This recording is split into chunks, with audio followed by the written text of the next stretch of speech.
Comment bien manger? C'est globalement la question qu'on se pose 3 fois par jour, 7 jours par semaine, 52 semaines par an. Et on est perdu. Parce que tout le monde a sa propre définition et même souvent son mot à dire. Bien manger pour sa santé, pour préserver son environnement, pour respecter une démarche éthique ou même encore pour le bien-être animal. Pas étonnant qu'on puisse être perdu au moment de faire ses courses. Nutstalk, c'est le podcast du collectif Innes We Trust qui accueille des agriculteurs, des éleveurs, des sportifs, des experts de la santé et des marques engagées afin de partager leurs meilleurs conseils sur l'alimentation et leur vision de ce qu'est le bien manger. Moi, c'est Mehdi. Chaque semaine, j'accueille mes invités pour vous proposer des discussions brutes et incisives autour des manières de produire, transformer, soigner ou consommer, nous permettant de vivre pleinement chaque instant. Et ce, le plus longtemps possible. Bonne écoute!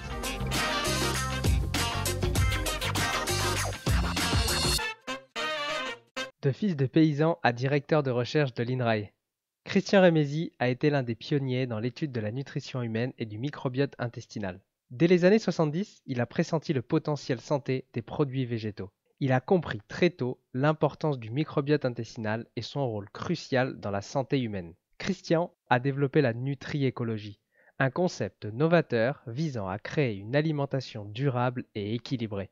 Il a vulgarisé le message des 5 fruits et légumes par jour, conçu des logiciels de gestion alimentaire et milité pour une agriculture respectueuse de la santé humaine. Il dévoile les enjeux cruciaux liés à la nutrition préventive, les conséquences des transformations alimentaires industrielles et à la manière de rétablir un microbiote intestinal performant. Comment des choix alimentaires simples permettent-ils d'améliorer l'alimentation et celle de la planète? Tu le découvriras dans ce dernier épisode de Nutstalk. N'oublie pas de t'abonner. Bonne écoute! Je suis fils de paysan et je suis devenu directeur de recherche à l'INRA de Clermont-Ferrand en nutrition humaine.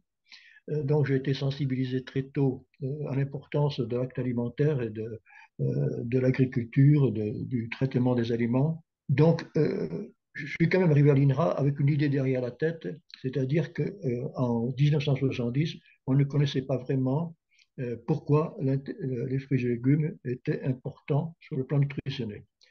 Et j'ai pressenti que les produits végétaux avaient un potentiel santé remarquable. Donc, j'ai démarré en quelque sorte plusieurs activités, à la fois des recherches fondamentales, en particulier par exemple sur les fermentations intestinales et le rôle du microbiote intestinal. Et en même temps, j'ai fait de la vulgarisation, en particulier sur les fruits et légumes. Donc, j'ai porté le message des 5 fruits et légumes par jour. Et bon, voilà, j'ai continué mon bonhomme de chemin, de travail de recherche et en même temps de vulgarisation. Alors, progressivement, j'ai essayé d'expliquer à quel point la nutrition préventive était déterminante pour la gestion de la santé.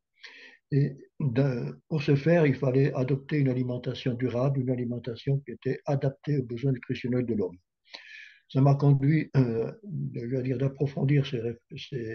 j'ai approfondi ces réflexions et j'ai été jusqu'à concevoir un nouveau logiciel pour gérer l'alimentation humaine. Ce nouveau logiciel, c'est la nutriécologie.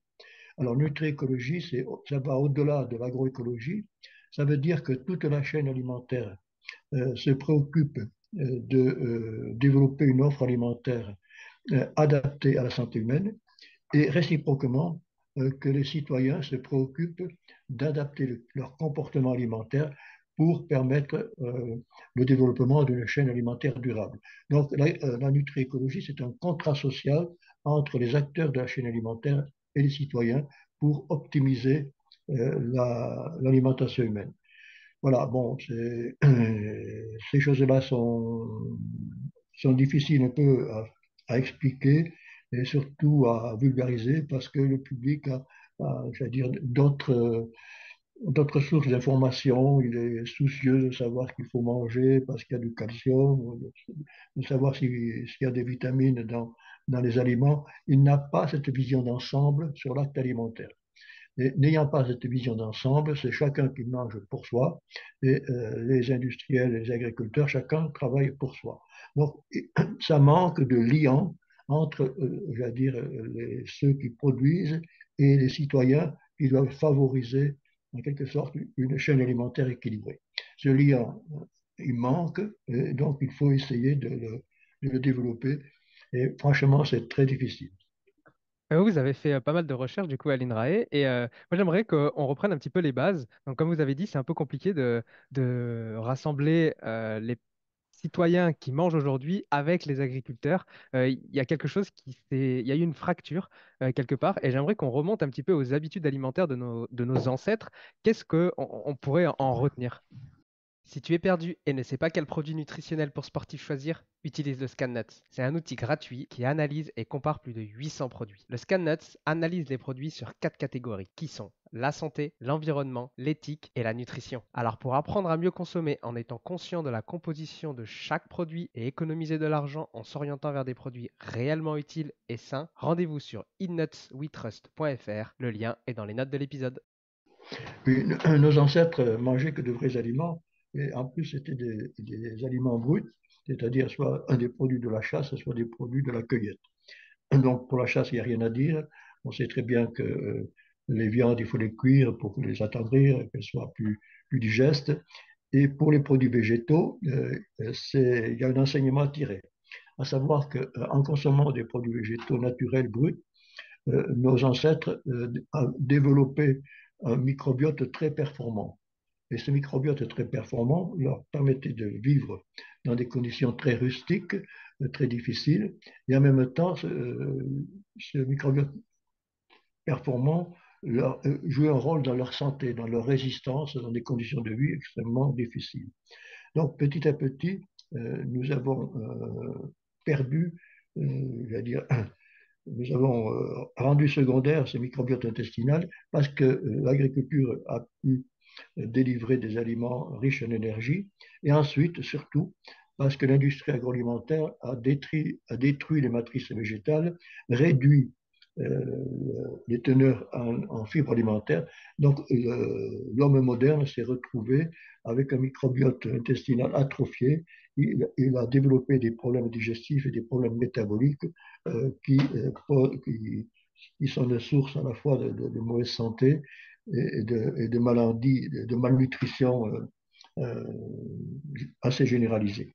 Donc, on a été adapté depuis les nuits des temps à fonctionner avec un microbiote intestinal. Ce microbiote fait partie de nous-mêmes et il faut donc faire en sorte de l'alimenter avec de vrais aliments, des aliments qui lui apportent les fibres alimentaires et les autres constituants dont il a besoin.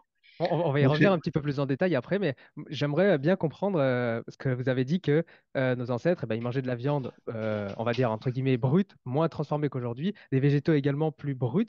Mais du coup, comment l'invention de l'agriculture, elle a modifié l'alimentation humaine et par conséquent, ben, tout ce qui s'ensuit et bon, les problématiques aujourd'hui? l'invention de l'agriculture n'a pas euh, beaucoup modifié l'alimentation humaine. Elle a simplement permis aux humains d'avoir suffisamment à manger.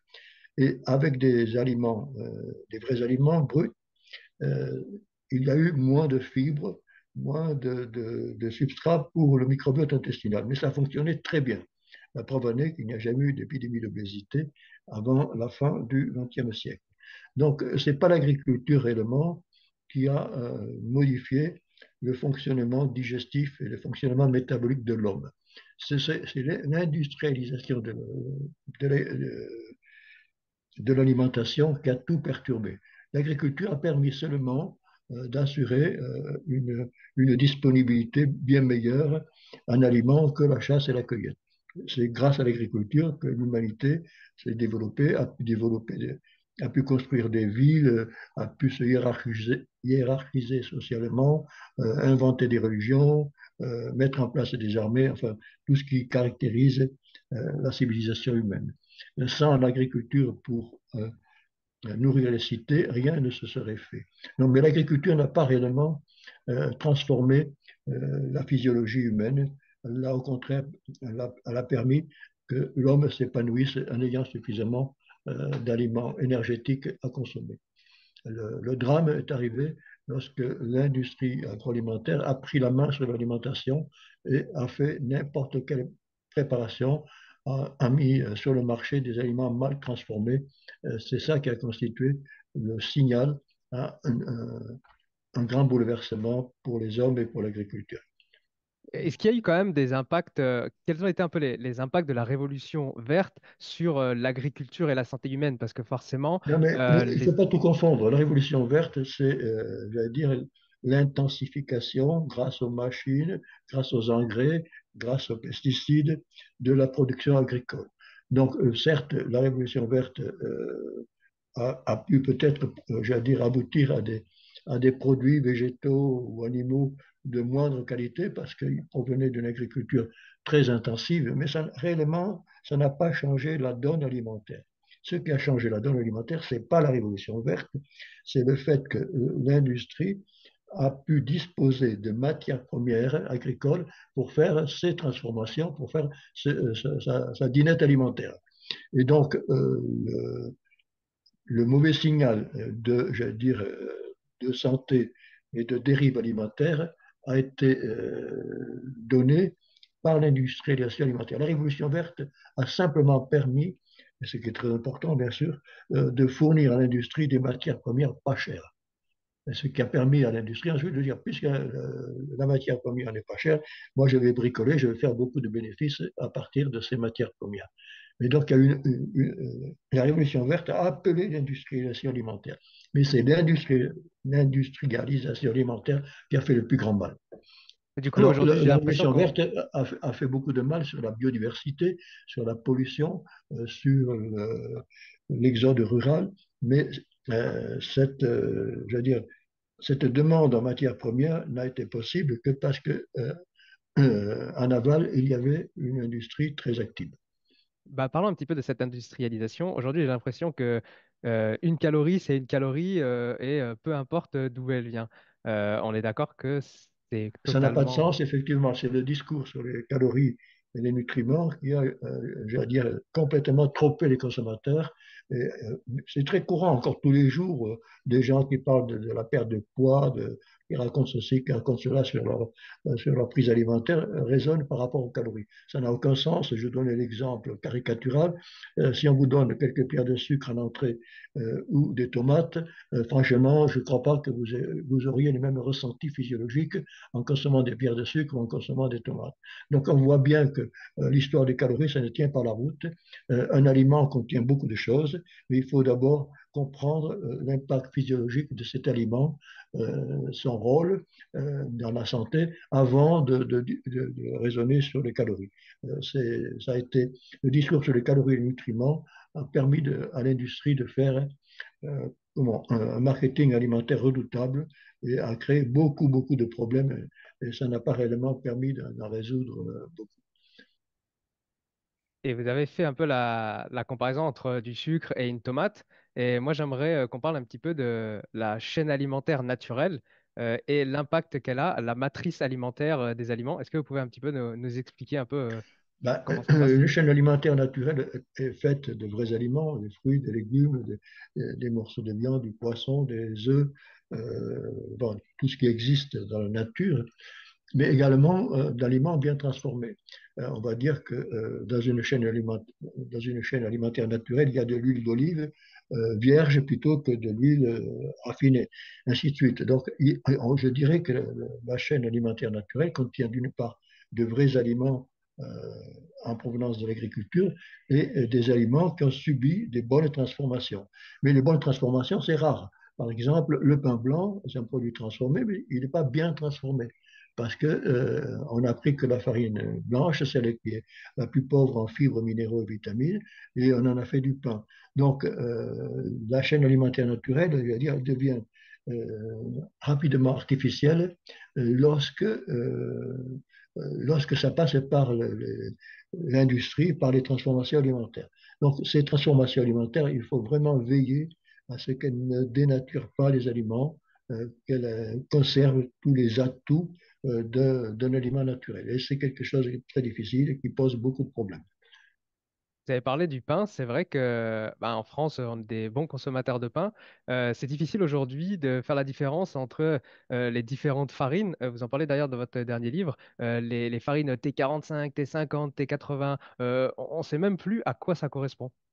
Oui, alors je suis en train de dénoncer cette affaire-là et j'ai le plaisir de vous annoncer que dans quelques mois, ça sera éclairci, c'est-à-dire que les types de farine, il y aura entre parenthèses la signification, c'est-à-dire, par exemple, pour une T65, ça sera 0,65 g de minéraux par 100 grammes.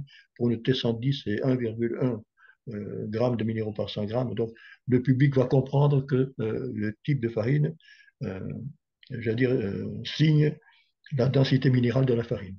Il faut savoir que les minéraux sont concentrés dans les enveloppes du grain de blé, et plus il y a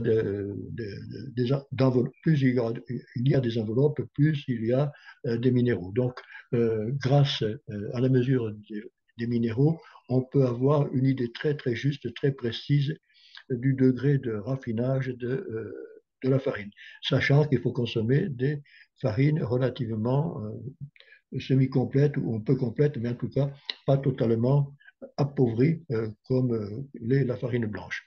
Ça, c'est j'allais dire, la première bonne nouvelle. Et la deuxième bonne nouvelle, c'est que pour l'instant, il n'y avait qu'une appellation, l'appellation pain de tradition française, et que j'ai pris l'initiative, j'ai été écouté, et il va y avoir une deuxième appellation qui s'appellera le pain nutrition. Ce pain nutrition sera fait avec des farines bises plutôt que des farines blanches, sera fermenté au levain, donc avec un microbiote naturel de levure sauvage et de bactéries lactiques. Et ce pain nutrition également aura une teneur de sel beaucoup plus faible que le pain conventionnel. Donc, ça a été long, mais je pense qu'on est sur la bonne voie. On est en train, je vais dire, de faire bouger la qualité nutritionnelle du pain en France. Ça, c'est quelque chose qui est validé, qui va être mis en place très prochainement? Oui, oui, je ne peux pas dire exactement quand, mais pour moi, je l'évalue environ en 2025. Donc, c'est quand D'accord. même assez proche vu j'allais dire, le pas de temps de changement du pas.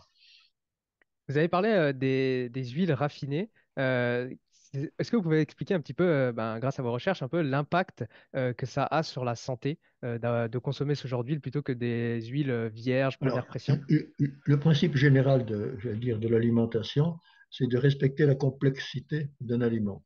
Bon, quand on a un fruit ou une graine oléagineuse, on est bien obligé de les presser, de les triturer, de les broyer, de les presser pour en tirer l'huile. Seulement, si on s'arrête aux huiles vierges, c'est très bien parce que ces huiles vierges contiennent plein de microconstituants, d'antioxydants qui sont dans la plante originale. Euh, originelle, pardon. Donc, si pour des raisons j'allais dire de rendement d'extraction, on passe par le chauffage, l'extraction au solvant, puis le traitement des huiles pour les désodoriser, pour les clarifier, ainsi de suite, on fait, on prive l'huile naturelle d'une grande partie de ces micro-constituants. Et ça, ce n'est pas bon. D'une façon générale, que ce soit pour les farines, les sucres, les huiles ou bien d'autres composés, raffiner un produit n'est pas une bonne solution. L'alimentation, c'est toujours quelque chose de complexe où l'énergie doit être associée à une fraction non énergétique la plus complète possible. Bon, ça peut être des fibres alimentaires, ça peut être des minéraux, ça peut être des antioxydants, mais il est inutile et nuisible de ne consommer seulement que de l'énergie. Alors, en matière d'huile, pour terminer, anciennement, depuis la nuit des temps, il n'y avait que l'huile d'olive vierge, mais maintenant, on peut rajouter toutes sortes d'huiles vierges, par exemple l'huile vierge de colza, de tournesol, de soja, et ces huiles vierges, par ailleurs, doivent apporter un bon équilibre entre les acides gras essentiels, en particulier entre les oméga 6 et les oméga 3, sachant que le rapport entre oméga 6 et oméga 3 doit rester dans des fourchettes proches de 5 et que dans bien des cas, dans l'alimentation humaine, ce rapport, dire, la proportion d'oméga 6 est beaucoup trop importante par rapport aux oméga 3, ce qui pose des problèmes, j'allais dire, dans la synthèse des médiateurs lipidiques qui jouent un rôle très important dans la circulation sanguine, la prévention cardiovasculaire, ainsi de suite. Donc, c'est pas simple pour les grands publics de comprendre qu'il doit associer plusieurs huiles, pardon, pour avoir un bon équilibre entre acides gras essentiels, et pourtant, il le faut. Vous avez parlé des végétaux. Pourquoi devrions-nous donner la priorité aux céréales complètes et aux légumineuses dans notre alimentation? Alors, pour les céréales complètes, j'ai abordé ce sujet, à savoir que si on ne consomme que l'amande farineuse, on perd beaucoup de minéraux, beaucoup de vitamines, beaucoup de fibres. Mais bon, ça, voilà, c'est clair qu'il faut changer la nature du pain, qu'il faudrait changer, par exemple, consommer plutôt du riz semi-complet que du riz blanc, et ainsi de suite. Euh, pour les légumineuses, c'est beaucoup plus facile, parce qu'en principe, les légumineuses, on les consomme sous forme de grains, sous forme de grains cuits, par exemple, ou bien des fois sous forme de farine, euh, pour des plats à base de pois chiches. Mais bon, en principe, on consomme les légumineuses sous forme de grains entiers. Et donc, on n'a pas ce problème de raffinage. Par ailleurs, les légumineuses ont, je veux dire, non seulement une teneur de protéines très élevée, en même temps, la composition de leurs protéines est très complémentaire de celle des céréales. Si bien que dans des régimes végétariens, comme dans beaucoup de régions du monde, on peut bien se nourrir en associant judicieusement les céréales aux légumineuses. Donc, par exemple, un peu comme du riz avec du soja, du pois chiche avec du couscous, euh, du maïs avec les haricots, enfin des exemples abondent. Et il y a toutes sortes de combinaisons possibles. Et c'est vrai qu'actuellement, par rapport à la crise de l'élevage, par rapport à la difficulté à l'importance des élevages dans les effets de serre, par rapport aux nuisances des élevages industriels, il y a quand même une campagne de fonds pour inciter les citoyens à de consommer davantage de céréales complètes ou semi-complètes associées avec des légumineuses. Ce serait réellement une solution, je vais dire, simple et efficace pour améliorer la chaîne alimentaire. Aujourd'hui, les personnes, elles ont du mal à assimiler les légumineuses parce que, ben, comme vous l'avez dit avant, l'alimentation, elle a beaucoup changé. Les industriels ont diminué la quantité de fibres dans les aliments, qui fait qu'aujourd'hui, quand on mange des légumineuses, eh ben, on a un peu des problèmes de digestibilité. Des Euh, problèmes digestifs, oui. c'est Oui, ça. je sais ça. Je crois que il y a quand même toutes sortes de légumineuses. Et il y a des légumineuses qui sont particulièrement bien tolérées. Par exemple, citons la lentille. Franchement, il faut vraiment avoir un microbiote très fragile pour être dérangé par un plat de lentilles. Je comprends qu'on puisse le dire pour un plat de haricots, éventuellement pour des pois chiches ou d'autres légumineuses, mais quand même, il y a des solutions simples pour consommer des légumineuses sans avoir des désagréments digestifs. L'autre problématique avec les légumineuses, vous avez dit que c'était riche en protéines. On parle beaucoup aujourd'hui, enfin, pas mal de personnes comparent les protéines animales et les protéines végétales. Et dans les protéines végétales, la biodisponibilité, elle n'est pas forcément idéale. Est-ce qu'on peut dire Ceci, là-dessus?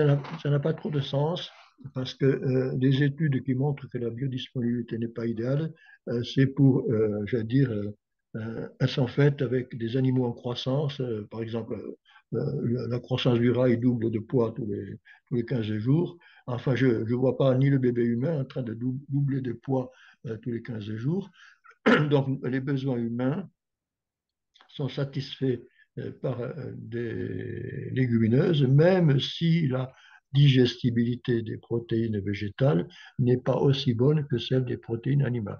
De toute façon, on a vraiment surestimé nos besoins en protéines et on a aussi, j'allais dire, surévalué.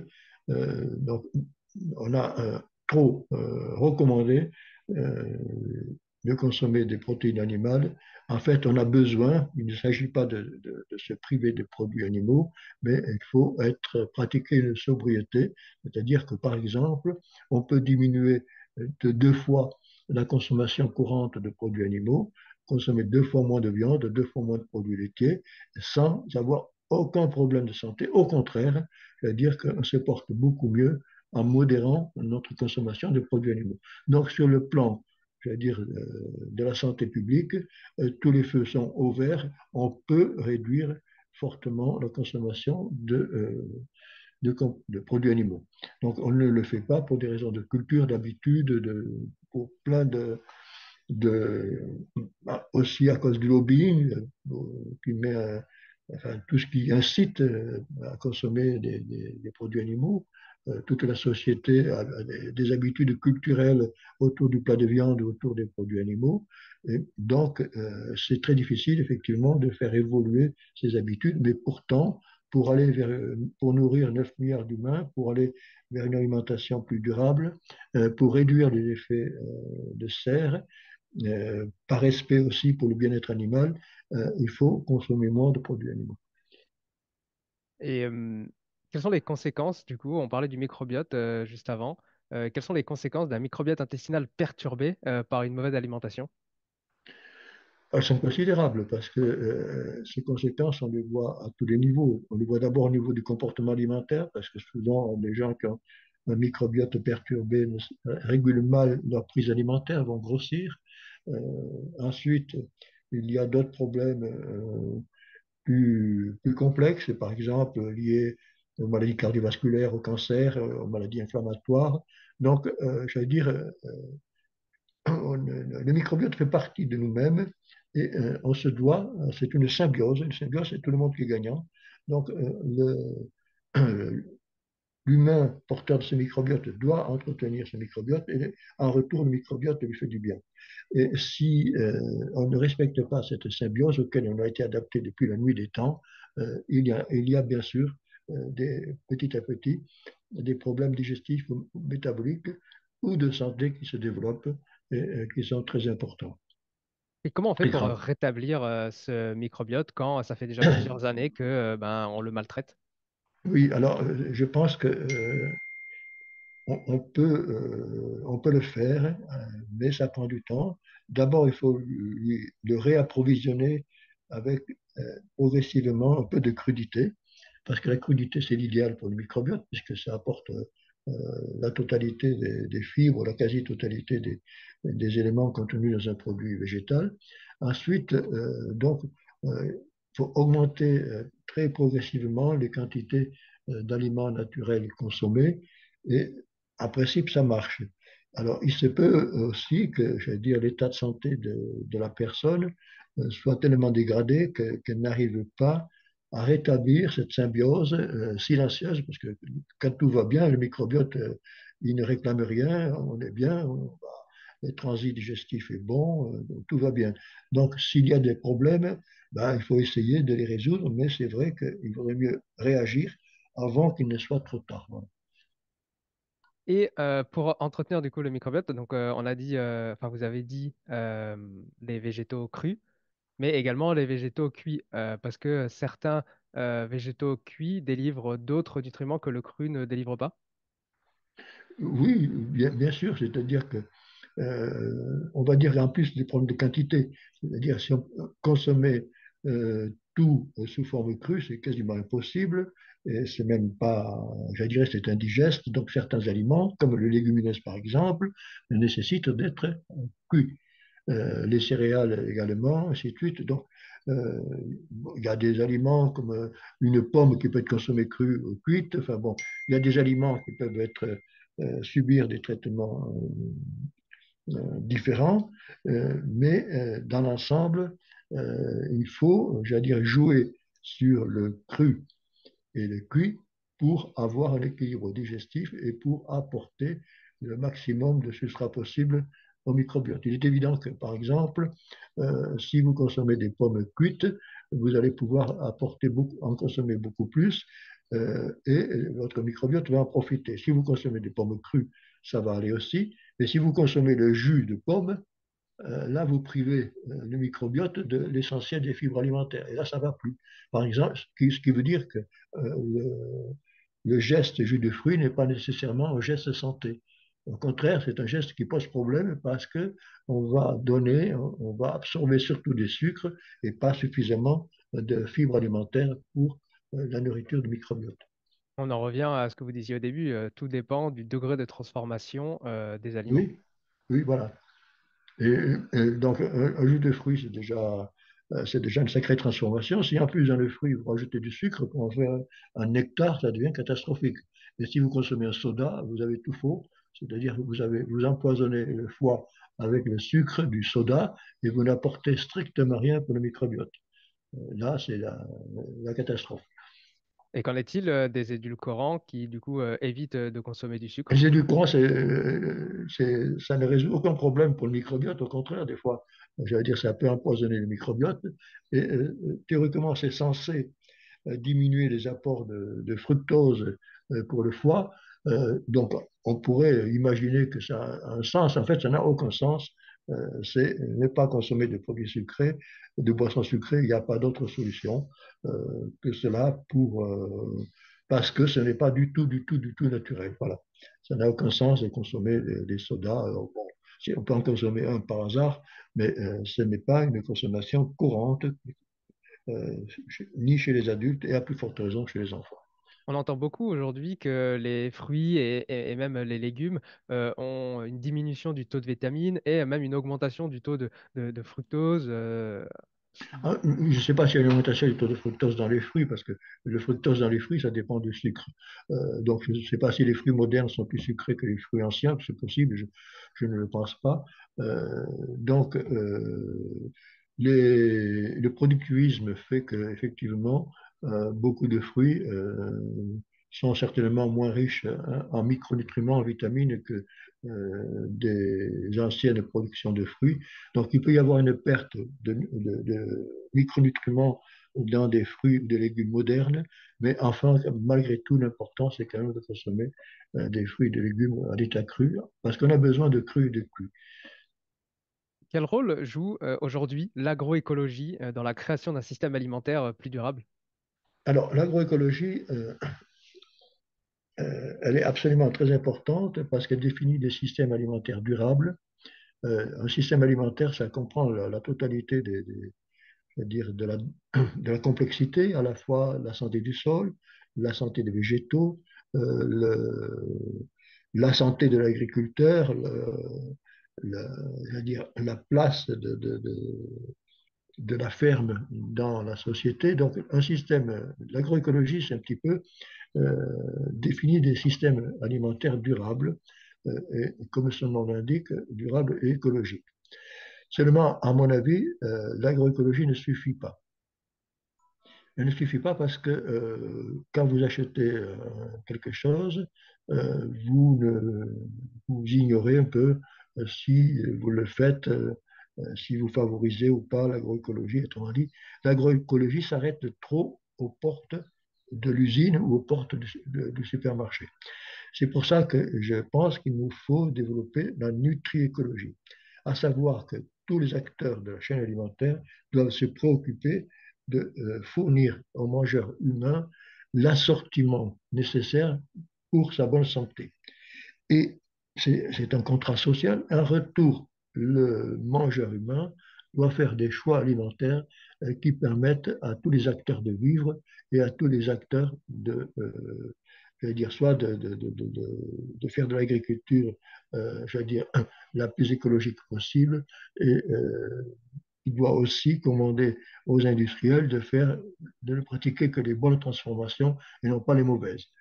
Ça veut dire que, par exemple, du point de vue de la nutri-écologie, il ne faut pas consommer de pain blanc parce qu'il faut demander au boulanger, au meunier, de produire du pain du pain plus meilleur sur le plan nutritionnel. Autrement dit, on ne peut avancer que grâce à un contrat social où tout le monde s'adapte, toutes les parties se font le nécessaire pour faire fonctionner au mieux la chaîne alimentaire.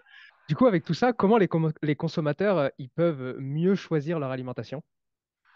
Ah, c'est un gros problème parce que dans le contrat social que j'appelle de mes voeux, effectivement, il faut mobiliser les consommateurs. Il est une évidence, c'est évident que s'il n'y a pas une vulgarisation, s'il n'y a pas je veux dire, un battage politique, médiatique suffisant, les consommateurs continueront leurs actes d'achat en, en raisonnant uniquement sur le prix de leur caddie. Et donc, c'est vrai qu'on ne change pas la mentalité d'une société en quelques années, mais il faut petit à petit, de même que ces 50 ans derniers, c'était tout pour la consommation, il faut qu'à l'avenir, ce soit tout pour, j'allais dire, euh, permettre une chaîne alimentaire durable. Tant que la société, dans son ensemble, n'aura pas compris qu'il ne faut plus mettre n'importe quoi dans son assiette, on n'en sortira pas. Donc, tout ceci demanderait, je veux dire, une vulgarisation, une explication,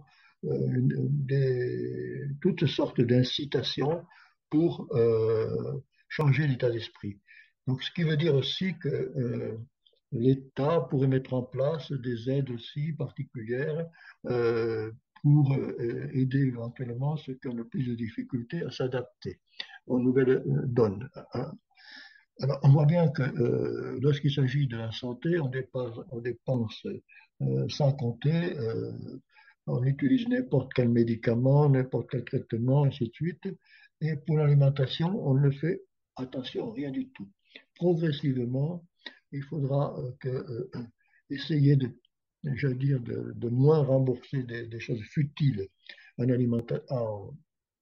dans les dépenses de santé et, j'allais dire, mettre l'accent sur l'importance des choix alimentaires et d'une alimentation pour justement le bénéfice humain, pour le bénéfice écologique, social et pour réduire les dépenses de santé. Et comme vous l'expliquez dans votre livre, ça augmente le PIB, tout ça, ce qui fait que est-ce qu'on va vraiment aller vers quelque chose où ce sera plus vertueux et du coup on aura une augmentation du PIB moins important? Ou est-ce que c'est Je faisable? suis pas sûr, non, je suis pas sûr qu'il faille raisonner seulement. Je sais très bien qu'actuellement, le nerf de la guerre, c'est le PIB, l'argent, mais je suis pas sûr que progressivement, dans les années, si la société veut avoir un avenir, il faudra que progressivement, je veux dire, ce ne soit pas uniquement l'argent qui gagne, mais je veux dire, la nécessité de vivre en équilibre qui l'emporte. Alors, c'est la nouvelle donne. Voilà. On a cru pouvoir, je veux dire, développer les sociétés uniquement par l'économie, ça ne marche plus. Ça ne marche plus, c'est un débat de fond, hein. Ça ne marche plus. Il faut aussi d'autres ressorts et peut-être que les crises actuelles, le réchauffement climatique, les problèmes de santé humaine vont faire que euh, progressivement, les gens, ils apprendront, ils auront un nouveau civisme, euh, ils sauront qu'on ne se nourrit pas n'importe comment, et puis ils le font petit à petit, spontanément, parce qu'il n'y a aucune punition à bien se nourrir, à faire des choix qui soient bons pour l'homme, et bons pour la planète, et bons pour l'agriculture. Il n'y a aucune punition à ça. C'est simplement, je veux dire, une inculture, une non-prise de conscience générale qui fait qu'on est dans cette espèce de grand n'importe quoi. Aujourd'hui, on est tellement dans une surconsommation, une surtransformation. Est-ce que c'est possible d'arriver à trouver un équilibre avec ce que vous appelez la nutri-écologie? Oui, bien sûr, justement, c'est pour ça il faut vulgariser ces concepts. Il faut dire que c'est un contrat social, que tout le monde est gagnant. Il faut expliquer aussi qu'on gagne à être éco-végétarien, c'est-à-dire à privilégier les produits végétaux sans abandonner une consommation raisonnable des produits animaux. Parce que si on abandonne les produits animaux, on met en péril l'agroécologie et certains types d'élevage et d'agriculture. Donc, je veux dire, il faut tenir compte chacun doit tenir compte de l'autre. Et donc, ne pas raisonner uniquement en termes de plus grand profit. Et je sais, effectivement, je veux dire, c'est une logique qui est un peu anti-libérale, anticapitaliste. Est-ce qu'une société peut, je veux dire, mettre un frein à son libéralisme, un frein à ses appétits financiers? C'est un problème, mais je pense qu'on n'aura pas le choix.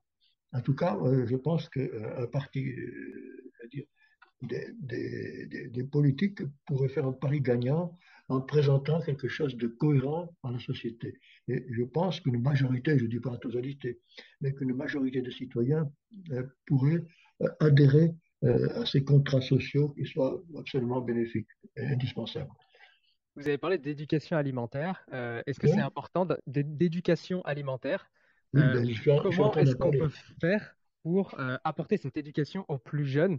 Parce que j'ai l'impression que c'est eux qui manquent, bah, c'est eux un peu l'avenir et j'ai l'impression qu'ils manquent cruellement d'informations là-dessus. Donc, il faut éduquer les plus jeunes, mais il faut d'abord éduquer les parents qui nourrissent les jeunes. Parce que selon qu'un jeune est habitué à consommer des produits transformés ou des produits préparés par ses parents, ça change le donne. Également, il y a des jeunes qui sont initiés très tôt à la cuisine et d'autres qui ne savent pas, qui ne connaissent rien du tout, qui sont totalement hors sol. Donc, il y a un travail d'éducation, mais il y a également un travail, je vais dire, de de vie, d'accompagnement qui est absolument important. Donc, ceci dit, c'est un cercle vicieux. À partir déjà où il y a une génération qui s'est habituée à remplir le caddie et la panse sans la moindre réflexion, donc ces nouveaux parents sont mal placés pour changer, je veux dire, les habitudes de leurs enfants. Donc c'est pour ça, je suis un peu, comment dire, un peu inquiet à savoir comment peut-on aller vers des modes de vie plus vertueux, indispensables, alors que déjà certains n'ont plus reçu le début d'un savoir-faire, d'une formation, d'un bon sens sur le sujet. On peut, j'allais dire, s'en sortir, mais à ce moment-là, c'est un gros effort de pédagogie publique. Parce que maintenant, il y a trop de couples qui ont abandonné, j'allais dire qu'ils ne sont plus dans la capacité de transmettre des gestes simples, des façons de se nourrir équilibrées. Pour les personnes qui nous écoutent, j'aimerais un petit peu qu'on récapitule un peu, du coup, un peu tout ce qu'on a dit. Quels sont les conseils pratiques permettant aux individus bah, d'améliorer leur alimentation de manière durable? Alors, on peut parler du repas, par exemple, d'un repas courant, un repas tout simple. C'est vrai que le plus simple pour faire un repas, soit on fait une soupe, un potage, mais enfin, le plus simple encore, c'est de consommer des crudités en début du repas. Mais pas seulement de la salade, mais salade, carotte, tout ce que vous voudrez, betterave. Donc, un assortiment de crudités. Dans les crudités, on peut même faire des salades mixtes, qui est à la fois des pommes et d'autres légumes. Donc, ces crudités, on peut j'allais dire, les rendre, les bonifier avec des huiles vierges, du vinaigre, d'autres éléments, du fromage, des sardines, tout ce qu'on voudra. Donc, la base du repas, c'est les crudités. Ensuite, il faut comprendre que le cœur du repas, ce qu'on appelle le plat principal, doit être composé d'une petite portion de produits animaux et puis ensuite doit contenir une base de féculents, c'est très important, et ainsi que des légumes. Les légumes, on peut mettre des fruits dans un plat principal, on fait ce qu'on veut. Donc c'est la base, produits animaux, féculents, fruits et légumes. Donc, c'est ça la base de l'alimentation humaine. Et on peut l'accommoder avec 1000 recettes, ainsi de suite, mais donc on voit bien que le principe, c'est d'une part, on commence par des crudités, d'autre part, on associe les produits animaux à des produits végétaux, et en particulier aux féculents, parce que les féculents sont la base de l'alimentation humaine. Grosso modo, grâce aux féculents, on a besoin de consommer moins de produits animaux, et en diminuant les produits transformés, tous ces produits sous emballage, ça laisse un peu plus de sous, d'argent pour acheter des fruits et légumes. Donc on peut effectivement, on va dire, euh, par un jeu de chaises musicales, de chaises alimentaires, on peut très bien faire évoluer son alimentation vers quelque chose de plus durable et de plus sain et de plus équilibré. Qu'en est-il des régimes que l'on qualifie de low carb, de faible en glucides ou des régimes que cétogènes, ce Ceci, genre de c'est choses? uniquement tourné vers l'offre industrielle. L'offre industrielle invente des choses, elle invente des produits faibles en glucides, des produits Il n'y a pas des études faibles. qui montrent que les régimes cétogènes améliorent la santé ou ce genre de choses? Alors, ça, c'est je vais dire, on va dire que ce soit totalement des bêtises, mais c'est largement inutile. Donc, les régimes cétogènes sont obtenus en se privant de féculents. Donc, si on se prive de féculents, ça veut dire qu'il faut se nourrir d'autre chose. Il faut se nourrir de viande, de fruits, de légumes, euh, et en même temps, ces régimes cétogènes supposent que l'on consomme, que l'on se prive un peu. Parce que c'est cette privation de glucides qui fait que on va remplacer le glucose par des corps cétoniques pour alimenter le cerveau. Donc, c'est je veux dire, c'est une remarque, effectivement, il est possible d'avoir quelques améliorations de personnes trop grosses ou trop par des régimes qui diminuent fortement les glucides. Mais je dirais que la solution, c'est d'abord de garder son équilibre physique, sa forme son poids de forme, et on n'a pas besoin à ce moment-là de ces manœuvres inutiles et complètement ridicules. L'alimentation, enfin, les humains ont besoin de beaucoup de glucose. Le glucose peut être apporté par des féculents. C'est la chaîne la plus directe et c'est pas la peine de compliquer la donne en essayant de supprimer ces féculents. En plus de ça, c'est un petit peu comme les féculents, c'est les aliments relativement peu chers. Et on a l'impression que ces régimes cétogènes, c'est un petit peu, sont utilisés par des personnes un peu riches pour, comment dire, pour ne pas imiter la base populaire, pour se démarquer d'une alimentation trop triviale. Voilà. Tout ceci, c'est pas sur ça ne repose pas ni sur des bases écologiques, ni socio-économiques, ni humaines très, très solides. Quel est votre avis sur les compléments alimentaires, les suppléments alimentaires qui permettent de réparer une carence que l'on pourrait avoir parce qu'on ne l'atteint pas avec l'alimentation classique? À mon avis, tout ceci est très superficiel. C'est, je vais dire, un prolongement des transformations alimentaires. C'est-à-dire que les transformations alimentaires sont déjà très onéreuses, beaucoup. Bien, c'est vraiment de la malbouffe. Et donc, d'un côté, l'industrie propose des aliments dévalorisés sur le plan nutritionnel, et de l'autre côté, proposerait des aliments, c'est même pas des aliments, mais des compléments, des apports qui seraient plus chargés en minéraux, en vitamines, en tout ce que vous voudrez pour compenser les pertes dues aux mauvaises transformations alimentaires. Tout ceci, ça n'a strictement aucun sens. L'homme, depuis le milieu des temps, a été adapté aux vrais aliments et il peut se nourrir, et il gagne à se nourrir uniquement avec de vrais aliments. Certains de nos politiques nous disent que c'est la technologie qui va nous sauver. Quelles sont les innovations dans le domaine de l'agriculture ou même de la nutrition qui, pour vous, ont un sens? Je ne peux pas répondre parfaitement à cette question. Il est possible qu'il y ait enfin, j'allais dire des traitements des aliments ou bien de nouvelles cultures qui soient particulièrement efficaces. Je ne nie pas qu'il puisse y avoir des innovations possibles, mais avant de s'embarquer vers cette piste, utilisons déjà un savoir-faire millénaire qui nous permettrait de bien se nourrir. Essayons de faire un bon usage des vrais aliments, essayons de produire ces vrais aliments dans les meilleures conditions écologiques. Euh, donc, essayons de ne pas nous artificialiser et de rester les humains que nous sommes. Voilà.